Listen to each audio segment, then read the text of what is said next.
நம்ம தமிழ்நாடு கலாச்சாரம், பண்பாடு, மொழி இதுக்கெல்லாம் பார்க்கலாம். நம்மளுடைய தமிழ் வரலாறு, தமிழ்நாட்டுடைய வரலாறை பார்த்தீங்கன்னா, தமிழ்நாடு வந்து எங்கே இருக்குது? தமிழ்நாடு வந்து இந்தியாவுடைய தெற்கு பகுதியில் நம்ம மாநிலம் அமைஞ்சிருக்கு, இருக்கு. அதில் ஒரு முக்கியமான நம்ம மாநிலம் மட்டும்தான் தமிழ் மொழி அதிகாரப்பூர்வமான ஒரு மொழியாக நம்ம மாநிலத்தில் தான் இருக்குது. ஸோ தமிழ்நாட்டில் பார்த்தீங்கன்னா அப்பயே வந்து இப்போத்தையும் தமிழ்நாடுன்னு இருக்குது. இடையில கொஞ்சம் பேர் மாற்றம் பண்ணாங்க. பழைய காலத்துல எல்லாம் அந்த சேரர் சோழர் பாண்டியவங்களாம் வாழ்ந்து இருந்தாங்க, ஆட்சி பண்ணியிருந்தாங்க. அப்போ நம்ம தமிழகம் சொல்லி இப்போ எல்லாரும் அழைச்சிருக்காங்க. எப்படி தமிழகம் சொல்லி சேரர் சோழர் பாண்டியவங்களாம் அந்த மூவேந்தர்கள்லாம் எப்படி நம்ம தமிழ்நாட்டை ஆட்சி செய்யும்போது நம்ம தமிழ் மொழியை பார்த்து நம்மளுடைய கலாச்சாரம், நம்மளுடைய வர்த்தகம் இதுகள்லாம் என்ன பண்ணியிருக்காங்க, உலக அளவில் பரவி இருக்கு. நம்மளுடைய அவ்வளோ தூரம் சிறப்பாக இருந்த ஒரு மாநிலம் வந்து நம்ம மாநிலம். கரிகால சோழன் கல்லணை கட்டிருக்காங்க, ராஜராஜ சோழன் வந்து தஞ்சை பெரியார் கோயிலை கட்டிருக்காங்க, ராஜேந்திர சோழன் வந்து அவருடைய ஆட்சியை வந்து உலகம் எங்கோ எல்லா பக்கமும் பரப்பியிருக்காங்க. இந்த மாதிரி ஒரு பெருமையான ஒரு நம்ம மாநிலந்தே, சாதாரணமான மாநிலம்லாம் கிடையாது. அதுக்கப்புறம் என்ன ஆகி போயிடுச்சுன்னா, பல்லவர்கள், விஜயநகர பேரரசு நாயக்கர்கள் இவங்கெல்லாம் வந்து ஆட்சி பண்ணியிருக்காங்க.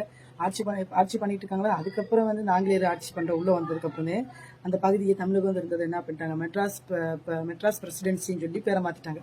அதுக்கப்புறம் நமக்கு சுதந்திரம் கிடைச்சிச்சு. இப்போ 1947 சுதந்திரம் கிடைச்சிச்சா. அப்பத்தே வந்து என்ன சொல்லிட்டாங்க, இந்த மெட்ராஸ் மாநிலங்கிறது வந்து 1969 ஜனவரி 14 அன்னைக்கிட்டே அதிகாரப்பூர்வமாக நமது மெட்ராஸ் பிரசிடென்சி இருந்துச்சு. அது வந்து தமிழ்நாடுன்னு சொல்லி பேரை மாத்திருக்காங்க.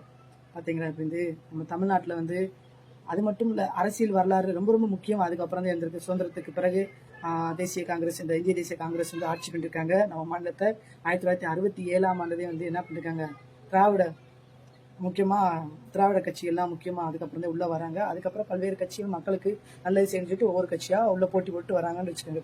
இப்படித்தான் நம்ம மாநிலம் வந்து ஒரு சிறப்பான மாநிலம். இப்போ 38 மாவட்டம் இருக்குது. சட்டமன்ற தொகுதி உங்களுக்கு தெரிய 234 சட்டமன்ற தொகுதி இருக்குது. இது கூட எங்களுக்கு தெரியாதுன்னு சொல்லுங்க. பொதுவாக நம்ம மாநிலத்தில் 234 தொகுதி இருக்குது. நாடாளுமன்றத்தில் 39 மக்களவை உறுப்பினர் இருக்காங்க. இதெல்லாம் தமிழ்நாட்டில் தேர்ந்தெடுக்கப்பட்டால் கண்டிப்பாக நம்ம ஸ்டேட் ஆளலாம். யார் சிறப்பாக பண்ணுறாங்களோ அவங்க ஆளலாம்.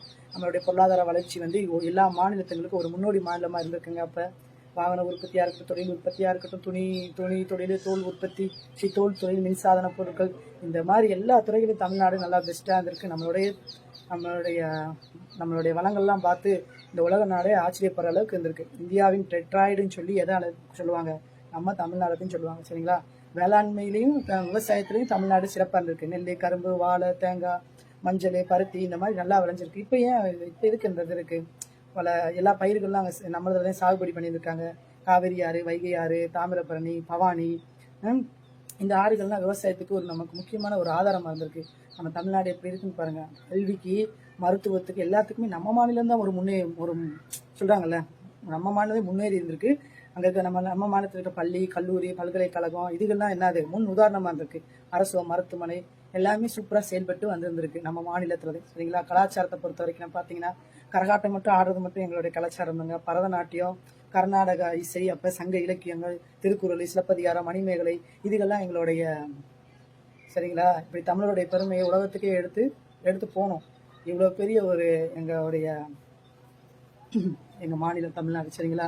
சுற்றுலா தலங்கள்லாம் பார்த்தீங்கன்னா சென்னை, மதுரை, தஞ்சாவூர், ஊட்டி, கொடைக்கானல், கன்னியாகுமரி, அது போனீங்கன்னா ராமேஸ்வரம், மாமல்லபுரம், இதெல்லாம் சுற்றுலாத்துறை.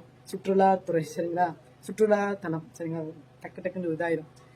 பார்த்தீங்கன்னா இவ்வளோ தூரம் சிறப்பாக இருந்தேன் நம்மளுடைய தமிழ்நாடு, நம்ம மாநிலம். ஆயிரக்கணக்கான ஆண்டுகள் பழமையான ஒரு வரலாறு நம்மக்கிட்ட இருக்குது. சரிங்களா? செம்மொழியான தமிழ், வளமான கலாச்சாரம், சிறந்த கல்வி, தொழில் வளர்ச்சி, மக்களுடைய உழைப்பு, உயர்ந்த மாநிலம் நம்ம தமிழ்நாடு. சரிங்களா? நம்ம தமிழ் மொழியை தமிழ் மொழியையும் பண்பாட்டையும் கலாச்சாரத்தையும் பாதுகாக்கணும். சரிங்களா? எதுக்கு வந்து பாதுகாப்பு பண்ணணும், அவ்வளோதான். தமிழ்நாடுன்னு சொல்லிகிட்டே இருக்கலாம். நிறைய விஷயம் இருக்குது தமிழ்நாடு. இப்படி வந்து நம்மளுடைய மாநிலம் யாருக்கிட்டேயும் மற்ற ஸ்டேட்டு இருக்கட்டும், சிறப்பாக பண்ணுங்க. பட் நம்மளுடைய கலாச்சாரத்தையும் பண்பாட்டையும் நம்ம மறக்கக்கூடாது. நம்ம மாநிலத்தை முன்னாடி மாதிரி அந்த புக்கு நோட்டில் பார்த்து படிச்சிருக்கோம்னா அந்த மாதிரி நம்ம மாநிலம் உருவாகும்.